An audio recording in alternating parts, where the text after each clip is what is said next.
first, Jeremy. I answered almost anything, but brother of Boris. Brother of Boris is a particular honour. Anyway, my husband Ivor says I only write books in order to be able to give a launch party. And of course that's not true. I only write books in order to come and give a talk at the Oldie Lunch. And thank you very much to our two previous speakers, who luckily provided some hefty main courses for you. John Julius on Sicily and Jerry on London. Because I don't think this is even going to be the putty for. It's a bit sad really, because this week was a wonderful week for me to be promoting my last novel, which is Winter Games, which was all about how the aristocracy cozied up to the jackboot and how Debs went off to Munich in the 30s, among them my mother-in-law and my grandmother, Frances Beatrice, who ended up with a Nazi boyfriend. But that's Winter Games, luckily still available on Amazon.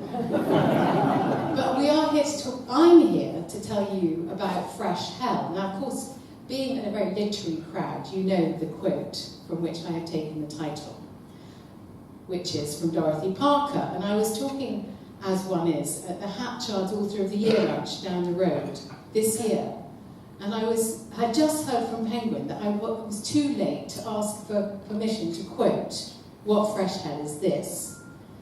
And of Dorothy Parker. And Salman Rushdie looked at me and he said, but that's Shakespeare. And I said, well, sure it's not. Sure it's Dorothy Parker. And then Jonathan Coe backed up Salman Rushdie and said it was Shakespeare.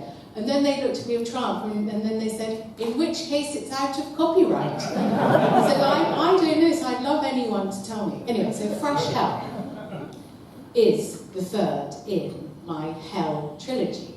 And I was at a lunch a bit like this. It was actually the Conservative Tory Spring Ladies' Lunch. And I was one of the speakers like this, and I was sitting at the signing afterwards with Sandra Howard on one side and Frances Osborne, who's married to George Osborne.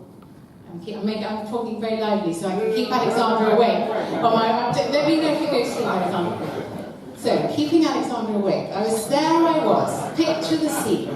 So Alexandra's got her novel about something lovely, and then Frances has one of her very fine non-fiction books. And people are rushing up and buying their books, and I'm sitting there forlornly in front of my pile. And finally, a woman barrels up to me in a hat, and she takes pity on me, and she looks from one book to the other. This Fresh Hell follows Notting Hell and Shire Hell. So she was looking from one to the other, and she said, Notting Hell, Shire Hell, make your mind up, girl. She said, what are they about? And I said, well, thinking hard, I said, Notting Hell is about Grumpy Pumpy round a Notting Hill communal garden, and Shire Hell, I thought, sort of showing my breadth, is Rumpy Pumpy and the Shires. And she said, well, I'll have one of each then. She was real relieved, so she bought two of my books. So Fresh Hell, if I had to say, what is Fresh Hell about? Well, sticking with the theme, it's about Rumpy Pumpy around a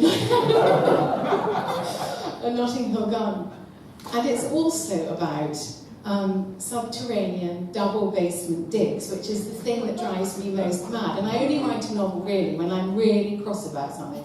So Notting Hill I wrote in fury about going out to dinner in Notting Hill and being sat next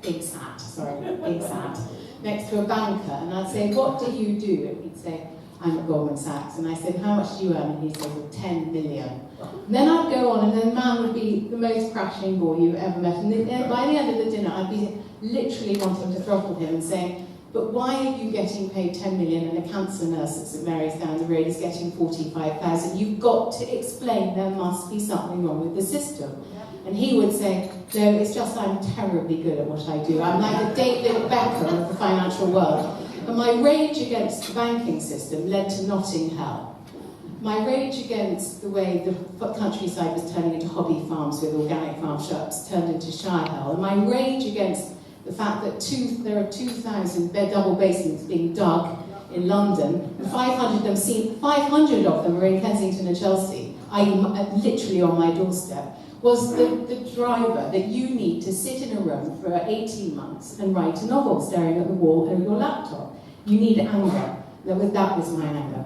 But I need to come back to something. Now, I actually made some notes. Glasses on. It's not just about double basement digs. This is going to get a bit fruity.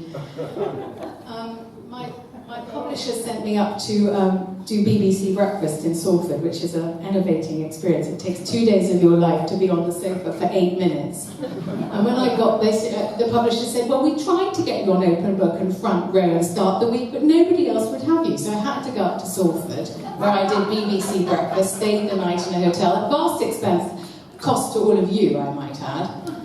And anyway, Bill Turnbull sat there looking really sweaty on the sofa, and he finally said, we're not going to ask you about the lesbian sex scenes before. So I said, fine. So I spoke for 8 long minutes about basement digs in Notting Hill. At which point I was amazed because the book, pre-publication, went up to number 35 on Amazon. But my father and mother have read the book, and they both rung me to ask me if it means, because what happens in my book, the heroine, who is the same heroine throughout the Hell series, is called Mimi Fleming, and she falls in love completely against her expectation with another woman, who's a French woman who only goes by the name of Farouche, and her life unravels. I tell you, this is the beach read of your summer. Anyway, so my father and mother obviously particularly perturbed by this, as I'm hurtling towards 50 and I've got 3 children. So I've had to assure them that it doesn't mean that, what they think. But basically, what this all makes me think as a writer is that it's a real problem. I'm going to make a serious point here now. If you're a female writer, everybody thinks that everything you write is true, and you've done everything that your lead character has done. So I'm in this terrible position of everybody thinking, love spoiler alert, that I have now gone run off with a performance artist called Farouche. Anyway, so that you must admit I've been very bold. I've had very nice reviews, particularly better than the one I got on Amazon once that said, I only gave this book 1 star as it wouldn't let me give it no stars. But that was for an earlier tome called The Mummy Diaries. I've completely accepted that as a female author, you have to own everything, and everyone assumes that you can't make anything up. It's fine. As far as I'm concerned, you can go take the book away. Thank you those who bought it, thanks for you going to buy it. And you can imagine everything in the book, and I don't care, as long as you enjoy it. I have to say, the risks attached are very voluminous. Don't forget I won the Bad Sex Prize once for Shire Hell. And when I sent this book off in draft form, came back from my publisher, and I don't know if you know this, but if you send a document in Word and it comes back from your editor, all the changes are in tracked changes, and if you hover your cursor over a highlighted passage, you can see the sort of note the editor's put. So I promise you only 1 or 2 sex scenes. But my editor, Juliet Evan at Penguin, had put in her bold, when I looked at her edit, are you sure, Rachel? I am mentally standing on the podium of the Bad Sex Awards accepting the prize with you for this passage. But I said, yes, it's got to stay in. And I've heard terrible news that someone has actually already submitted the book or this passage. Now, what else? I think we're almost there. How long have I spoken for, Jeremy? No idea. Can I keep going just for a tiny bit longer? Tiny bit longer, let's see. Oh yes, here we are, this is good. I found a good bit. The dangers of writing about sex. I don't really mind if I win the Bad Sex Award for a second time. And I kept the scene in, it's a historic scene. And, it just reminds me, do people ask, it's like E.L. James's husband kept being asked whether he'd practiced everything, and they had a red room of pain, and whether Christian James arrived in the helicopter. It's just absolute nonsense. You sit in a room on your own making the whole thing up. People must realise this. Oh dear. But I did get quite worried at one point whether I was trying to say something about myself that I was the last person to spot. So I consulted a critic, a feminist critic, who only calls herself Bidisha, you may have seen on the late night review artsy programmes. And she said the following, to be honest, I simply think that despite your long marriage, 0 lesbian experience, and many claims to be straight, the fact that you have a closet massive lesbian character called Mimi says it all. You are making a clear statement to the world about who you really are. Daisy War, I also consulted, and she has this idea that in order to sell a novel, you just put a filthy sex scene on page 1.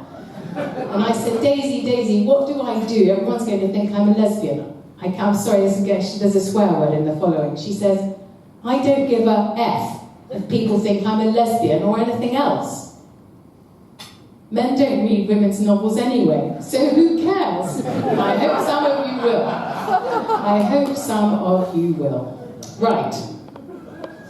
So that is my 4th novel, Fresh Hell. Some of you may think it's the longest coming out note in history, but I wouldn't dream of spoiling that surprise for you. I leave it up to you to judge for yourselves. Thank you so much.